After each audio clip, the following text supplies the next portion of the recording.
kembali lagi bersama aku di channel Dinanti. Kali ini aku akan menjelaskan asuhan keperawatan kritis pada pasien dengan gagal jantung akut. Nah, gagal jantung akut itu sendiri merupakan suatu tanda dan gejala yang timbul akibat adanya penumpukan peptida natriuretik atau NP. Nah, penyebab terjadinya gagal jantung akut itu sendiri bisa disebabkan oleh adanya kegagalan miokardium yang diakibatkan oleh sindrom koroner akut dan juga miokarditis. Nah, ada juga penyebabnya itu terjadi peningkatan beban akibat adanya penyakit hipertensi ataupun terjadinya hambatan pada pengisian jantung. Nah,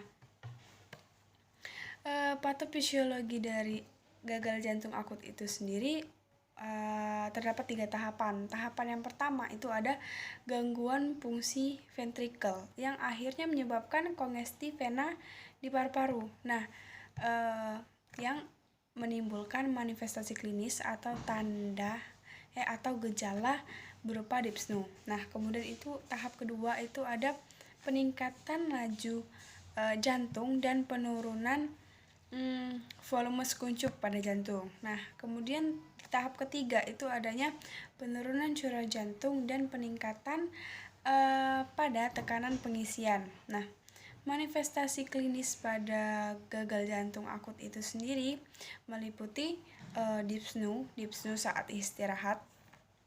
Ini yang paling umum sekali terjadi karena secara logika kan ketika kita misalnya nih kita istirahat, kita nggak mungkin loh logikanya itu kita merasakan sesak. Biasanya kita merasa sesak atau napas kita berubah menjadi lebih cepat itu ketika kita menaiki tangga atau berlari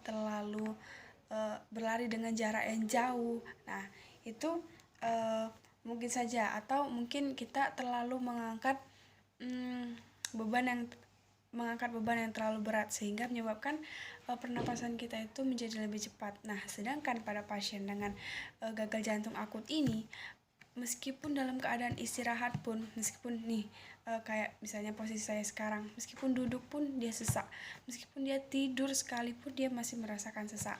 Nah, kemudian itu ada kelelahan, batuk, dan penambahan berat badan, dan juga bahkan sampai edema pada tungkai kaki.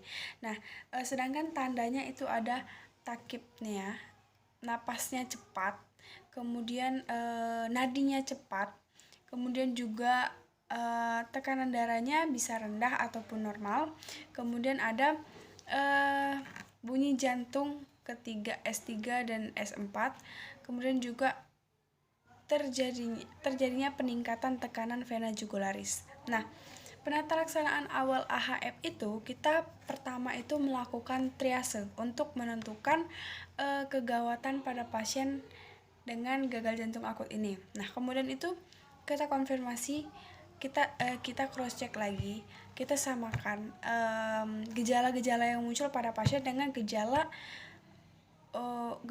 yang termasuk di dalam gagal jantung akut ini. Cocok enggak sih keluhan pasien sama gejala AHF? Karena jangan sampai kalau misalnya kita tuh sesak. Nah, kan misalnya sesak itu kan identik juga sama penyakit saluran pernapasan dong ya. Nah, jadi kita tuh butuh yang namanya pemeriksaan diagnostik juga. Nah, berupa EKG, ronsen dada, BNP brain natriuretic peptida, kemudian ada ekokardiografi dan juga pemeriksaan lab berupa BUN, kreatinin, pokoknya tentang enzim-enzim yang ada di jantung. Nah, kalau misalnya EKG dia di EKG dia nggak ada masalah, misalnya dia nggak aritmia atau gelombang-gelombang yang nggak ada yang bermasalah, berarti dia nggak ada masalah di jantung, dan itu sesaknya itu mungkin memang dia punyanya penyakit saluran pernapasan. Nah, kemudian diagnosa keperawatan yang biasanya muncul pada pasien dengan gagal jantung akut ini meliputi penurunan curah jantung, kelebihan volume cairan, nyeri dada biasanya terutama. Kemudian intoleransi terhadap aktivitas, ya bayangin aja pasiennya udah merasa sesak, tidur aja sesak apalagi untuk beraktivitas. Nah, kemudian pola napasnya tidak efektif. Dan sedangkan intervensi keperawatannya itu bisa berupa perawatan jantung, manajemen hipervolemia, manajemen nyeri, manajemen energi biar pasien itu enggak mengalami intoleransi terhadap aktivitas lagi, dan kemudian pemantauan respirasi. Nah, mungkin itu saja yang dapat saya sampaikan tentang gagal jantung akut. Terima kasih.